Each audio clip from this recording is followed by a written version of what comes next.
देखो ये क्या बना है अपने इंडिया में। चिल्ला तो ऐसे रहे जैसे बहुत बड़ा स्टैचू ऑफ लिबर्टी बन गया हो। विश्व की सबसे ऊंची प्रतिमा statue of unity. You mean statue of liberty से भी ऊंची? 2 गुना ऊंची। पर ये जो प्रतिमा है ये किसकी बनी है? भारत के लौह पुरुष, भारत के आयरन मैन सरदार वल्लभ भाई पटेल।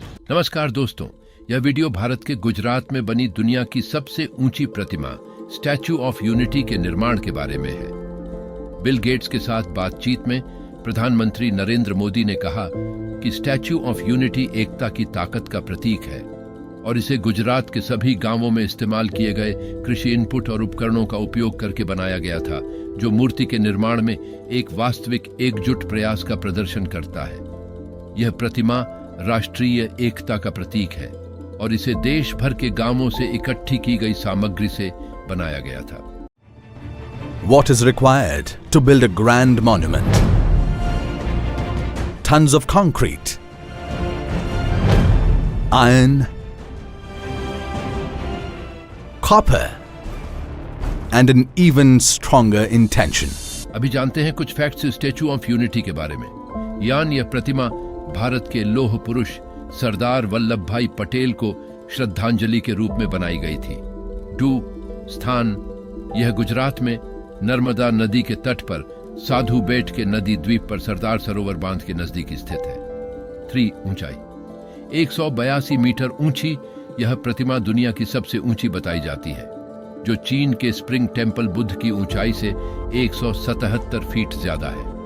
छोर 182 मीटर की ऊंचाई इसलिए रखी गई है क्योंकि गुजरात राज्य विधानसभा में गुजरात के 182 ठे हैं। 5 यह प्रतिमा भारतीय निर्माण company Larsen and Toubro L&T द्वारा निर्मित और पद्म भूषण से सम्मानित मूर्तिकार राम वी सुतार द्वारा डिजाइन की गई थी। 6 राज्य सरकार ने 350 करोड़ रुपए की इस परियोजना को पूरी तरह से वित्त पोषित किया है, जो 20,000 वर्ग मीटर के क्षेत्र को कवर करती है और इसके चारों ओर 12 वर्ग किलोमीटर की कृत्रिम झील है। अभी जानते हैं कुछ की फैक्ट्स सरदार वल्लभ भाई पटेल के बारे में। वह एक भारतीय बैरिस्टर और राजनेता थे।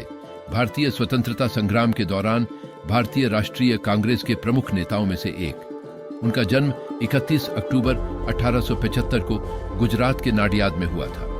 पटेल ने पहली बार 1918 में अपनी पहचान बनाई, जब उन्होंने भारी बारिश के कारण फसल खराब होने के बावजूद बॉम्बे सरकार द्वारा पूर्ण वार्षिक राजस्व कर वसूलने के फैसले के खिलाफ गुजरात के खेड़ा के किसानों, कृषकों और जमींदारों के जन आंदोलनों की योजना बनाई। वह गांधी जी के विचारों से इतने प्रभावित थे कि 1920 में असहयोग आंदोलन में उन्होंने स्वदेशी खादी की वस्तुओं को अपनाया और विदेशी कपड़ों का बहिष्कार शुरू कर दिया। पटेल ने 1923 में भारतीय झंडा फहराने पर रोक लगाने वाले ब्रिटिश कानून के खिलाफ नागपुर में सत्याग्रह आंदोलन का नेतृत्व किया। 1928 में पटेल ने बड़ौली के जमींदारों का बढ़े हुए करों के खिलाफ उनके प्रतिरोध में सफलतापूर्वक नेतृत्व किया।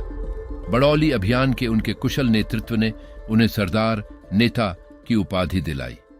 उन्हें 1947 से 1950 तक भारत के पहले उप प्रधानमंत्री और गृह मंत्री के रूप में नियुक्त किया गया था।